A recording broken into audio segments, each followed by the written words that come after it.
promised around a year ago has actually turned up. It's 50 Cent's Diddy documentary. It's 4 parts, 4 hours long, and it's a walk through Diddy's life. So check this out, yo. Justin, you ever seen the movie 48 Hours? Right now, he's having 48 hours with Diddy, him and his boy. They're having the times of their lives, you know, where we hanging out and what we doing. We can't really disclose. The person that you of then was on a path of self-destruction. Oh, for sure. Yeah, I would have, for sure, 100%. Yeah, it would have been no bueno. It was bad. I don't know if I'd be alive, for sure. It was dark. 50 Cent just unleashed the most explosive documentary of 2025. Diddy, The Making of a Bad Boy, dropped on Netflix in early December and instantly blew up the internet. The clips were raw, the accusations were heavy, and with Diddy himself sitting in a Brooklyn jail cell, waiting on trial, the timing almost unreal. 50 Cent has been working on this documentary for almost 2 years. The footage he has is insane. The people he got speaking about Diddy is ridiculous. But here's the twist. Netflix didn't show everything. Some stories were too tangled, some witnesses too risky, and new allegations started erupting the moment the documentary hit the platform. Talk about the man who nutted on his nipples. I didn't hear the nut on the nipples. 50 was not about to put that Not nasty talk about the nut on shit in nipples, but they do have jurors in there that He talk should have about. put that after the sanitizer part. So today, we're going through the scenes that never made it because they raised questions Netflix wouldn't touch. Picture the scene. March 9th, 1997, Los Angeles. Biggie had climbed from Brooklyn hustler to rap king. But the city he landed in was tense, still shaken from Tupac's murder just 6 months before. Rumors swirled, danger was in the air, and everyone in hip-hop knew LA wasn't safe. Biggie was there pushing Life After Death, his second album. Interviews, events, parties, life moving fast. And despite all the threats, he still walked into that Vibe magazine party at the Peterson Automotive Museum. Some said it was ego, others said business. Either way, he showed up. Then it happened. On the drive back to his hotel, his SUV was boxed in at Wilshire in South Fairfax. 4 shots, 1 deadly. Biggie was gone before the city could even process it. Another icon taken. Another line in the East Coast versus West Coast war, written in blood. This morning in Los Angeles, the 24-year-old rapper whose real name is Christopher Wallace lived in Raleigh in the 1980s. FBI agents are looking for a man they say could. Both communities are mourning the death of the rapper known as Notorious B.I.G. But here's another piece Netflix skipped. A subplot that night involving Mace. While Biggie's death dominated news, Mace was locked in a hotel, surrounded by nearly 70 Bloods. Actually was trapped in a hotel. It was about probably like 70 or so Bloods in the hallway. I couldn't even leave my room. No exaggeration, he was cornered. Some insiders whispered he could have been next. Why? Because Mace reportedly had receipts, inside info on Bad Boy's inner machinery, secrets nobody wanted leaking. He couldn't leave, he couldn't call out, and no one from the crew showed up. It was survival mode. Eventually, former Bad Boy security guard Gene Deal had to maneuver through the chaos to rescue him. Early that morning, when Puff had got on a plane and left Mace, we went and got him and let him meet some dudes from Black Hands. We went and got Mace. Mace came down, went to his car, and he got... That night changed Mace permanently. Loyalty, he realized, could vanish in seconds. The people he trusted were nowhere, and he never let that memory fade. And here's the sting. Years later, Mace finally spoke about what he witnessed in LA. The chaos backstage, the secrets, the tension that nearly shattered the Bad Boy camp. He hinted at truths Netflix didn't dare touch, the mix of power, fear, and loyalty that shaped the empire. And believe it or not, that was just the beginning. Because the very next story, the one Netflix avoided, dropped just one day after the documentary went live, and it shook hip-hop like an earthquake. On December 8, 2024, a lawsuit surfaced that could have completely rewritten everything 50 Cent just put on Netflix. An unnamed woman, Jane Doe, amended her existing case against Diddy and added another name, Sean Jay-Z Carter. She alleged both Diddy and Jay-Z assaulted her at age 13, allegedly at an MTV VMAs after-party back in 2000. A woman accusing both hip-hop giants of assault when she was only 13. Stop and let that sink in. These aren't minor names. These are two titans of the culture. And the timing? Impossible to ignore. The documentary dropped one day before this lawsuit hit headlines. If this had landed even a week earlier, it likely would have reshaped the entire Netflix narrative. Jay-Z fired back instantly, calling the allegations ridiculous and accusing attorney Tony Busby of trying to shake down celebrities. Diddy and Jay-Z denying any wrongdoing, Jay-Z calling the allegations frivolous, fictitious, and appalling. He made it clear he saw the claims as pure theatrics. Meanwhile, Diddy, in classic fashion, has long referred to Jay-Z as his brother, a bond that reflects decades of respect, loyalty, and shared empire building. Two forces tied together by power, influence, and history. What's that? That's Mall King? You gotta get the shoes though. Y'all know what it is. But the point here isn't who's guilty, it's what didn't make the documentary. Netflix clearly played it safe. And here's where it gets even more layered. Tony Busby, the lawyer behind this storm, is known for filing major suits tied to Diddy. So when Jay-Z's name appeared, it wasn't random. It felt calculated, a move the documentary never saw coming. The moment Netflix went live, the story shifted. Viewers watching had no clue.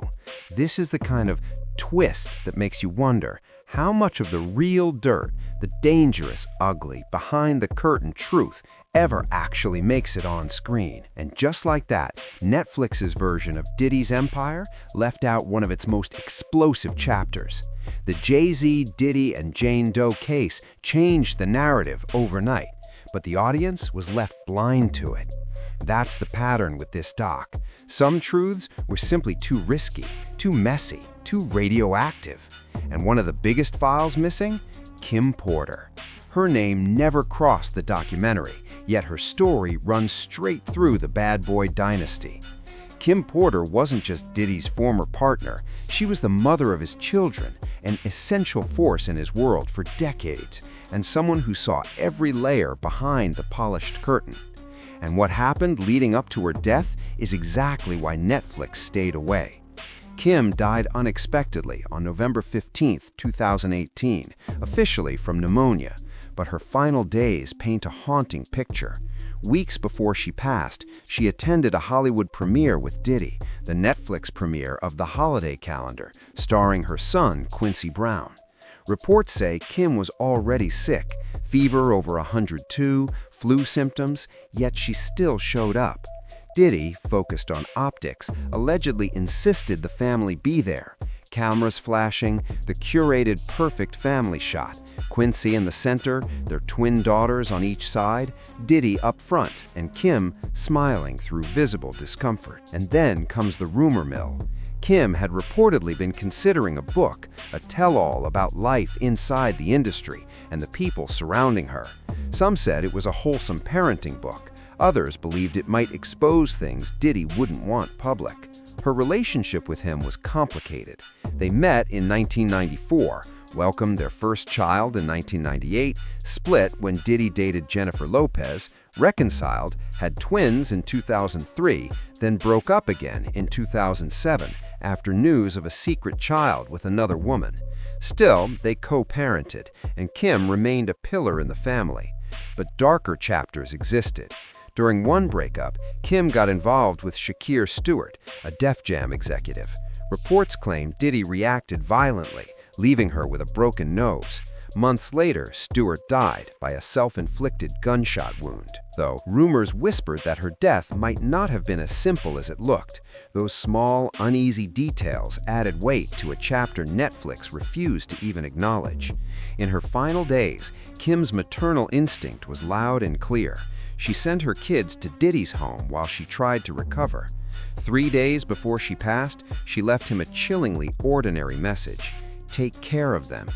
And while Kim Porter's entire story was quietly erased, there was another missing puzzle piece that might be even more explosive: Gene Deal, Diddy's former bodyguard, the man who arguably knows the empire from the inside more than anyone still breathing. If you've ever gone down a bad boy rabbit hole online, you've seen Gene Deal's name. He speaks like a witness, not a fan, a man who lived it, saw it, and now refuses to stay silent. Gene was there in the golden era, the late 90s. Biggie alive, Puff Daddy untouchable. He saw the late-night chaos, the studio battles, the business power plays, the betrayals, the moments no one will ever print. And he has been talking about it non-stop. Millions of views, huge podcasts, interviews about secret tunnels, unspoken rituals, and alleged occult energy behind the glitter of the industry. Yet watch 50 Cent's Netflix documentary, you'll notice one thing immediately: Gene Deal is a ghost. No clips, no voice, not a single mention. Why? Because what he talks about is too much, too messy, too supernatural, too impossible to fact-check. His most infamous story? Central Park, 1999, right before Diddy's nightclub shooting trial. Gene claims Diddy was terrified of a guilty verdict, so he dragged him into the park to meet a man who, according to Gene, performed rituals. What followed sounds like a scene no streaming service would dare animate. Diddy dropped to his knees. Smoke, fire, something burning, maybe sage. Then a cage, a white bird. Gene swears the man told Diddy what had to be done to escape conviction. Minutes later, they walked straight to court for the verdict, like it never happened. He has repeated this story for years. Same timestamps, same clothing, same street corners. He doesn't speak like a storyteller. He speaks like someone still trying to understand what he saw. Netflix couldn't touch that. How do you fact-check a spiritual sacrifice in a park from 25 years ago? You can't. So Gene Deal, a former employee, a man with real access, real memories, became someone the documentary pretended didn't exist. His version of Bad Boy lives only online, floating through millions of views, whispered between podcasts and comment sections. A deleted chapter that refuses to die. While Kim Porter's absence is noticeable, and Gene's Central Park ritual story never made it to screen, there was one more vault Netflix locked tight: Justin Bieber. Yes, that Justin Bieber. And if you thought 50 Cent's doc was already max volume, this takes it to silent panic. November 2009, Bieber was 15, a YouTube kid from Canada, suddenly caught in a global whirlwind. Then Diddy uploaded a video to his own channel titled Justin Bieber 48 Hours with Diddy. It looks playful at first, a mentor moment. Diddy publicly claims he has custody of Bieber for 48 hours. He calls it a teenage dream. But then he says a sentence that still sends chills through viewers today. Where we're hanging out and what we're doing, we can't really disclose. Justin, you ever seen the movie 48 Hours? Right now, he's having 48 hours with Diddy, him and his boy. They're having the times of their lives, like where we hanging out and what we doing. We can't really disclose. Pause on that. A 15-year-old boy, one of the most powerful men in music, and he openly says what they're doing can't be discussed. That's not mentorship. That's not normal. That's suspicious. And yes, the footage is still up. Bieber smiling, unaware of how different it would feel a decade later. Diddy talking about him like a prize, a trophy. 2009, Bieber was vulnerable, fresh, easy to influence. 2024 arrives, Diddy arrested. And guess what? That ancient video resurfaces. Fans re-watch it, and comment sections erupt. Creepy, predatory, disturbing. People say it feels like a horror trailer, not a celebrity hangout. Then May 2025 comes, and Bieber finally speaks through his rep. Although Justin is not among Sean Combs' victims, there are individuals who were genuinely harmed by him. And that the you of then was on a path of self-destruction. Oh, for sure. Yeah, I would have, for sure, 100%. Yeah. It would have been no bueno. It was bad. I don't know if I'd be alive, for sure. It was dark. Very grateful to have influences in my life that have played a huge part in me seeing their relationship with Jesus and their relationship with their wives and their relationship with their kids and saying that's what I want. He says he wasn't hurt, but someone was. And that sentence, carefully stitched, only raises more questions. What really happened in those 48 hours? Why the secrecy? Why did this footage age like a nightmare? Netflix didn't go near it. Maybe because Bieber denied being a victim. Maybe because lawyers would start drafting. But today, this video is one of the most replayed Diddy clips online, and yet it never touched the documentary. Now, enter Usher, because this part is one of the darkest missing chapters. Early 90s, Usher was 13. His family sent him to live with Diddy for a full year. Puffy Flavor Camp, that's what they called it. The idea sounded innocent. Mentorship. Reality, something entirely different. Moved to New York City, and I lived with Sean Puffy Combs for a year. Picture a 13-year-old, surrounded daily by adults partying, drinking, chaos. He didn't describe it as educational. He describes it as wild, too wild for a child. By 15, women everywhere, drugs, nights he shouldn't have witnessed. Not once, every day, for a year. Howard Stern once asked if he would send his own kids there. Usher didn't blink. Hell no. You're a dad now. Would you ever send your kid to Puffy Camp? Hell no. A two-word answer could be a thesis. He lived it. He survived. He became an icon. But his reaction tells you everything. That house wasn't safe for a kid. After Diddy's 2024 arrest, fans noticed something eerie. Usher wiped his entire Twitter. Empty. People asked, was it distance, cleanup, or exhaustion from questions he will never answer? Netflix gave him seconds, a flash of footage, but not a story. And that silence is louder than any quote. Because when you line Usher next to Bieber and the countless young stars who pass through Diddy's world, a pattern begins to take shape, a pattern the documentary never connected. And then, the strangest file of them all, Ava Barron. 2020, a video drops showing Diddy with Ava. She calls him Papa Combs. He kisses her cheek. He looks at the camera and says he adopted her. He even says her mother approved. He compares himself to celebrities known for adopting children. It was breaking news. Diddy adopted a white child. I want you to tell them the story about how I adopted. People believed him. The video spread. Everyone assumed Ava joined his family legally. Until confusion took over. Where was the paperwork? Why no records? Why did she vanish from later events? Then, September 2024.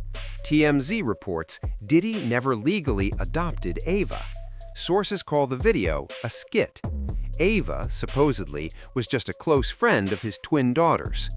No legal process, no guardianship. And today, nobody knows where she is. No interviews, no public statements. Most likely, she's just living privately, far from cameras. Still, one question lingers. Why make a fake adoption video publicly? What was the point? And why hasn't anyone ever addressed it again? Netflix never touched the topic. Maybe it felt off topic, maybe too blurry, maybe too easy to misread. In the end, all of these stories, some proven, some disputed, many unanswered, show one thing clearly. The Netflix film only scratched the surface.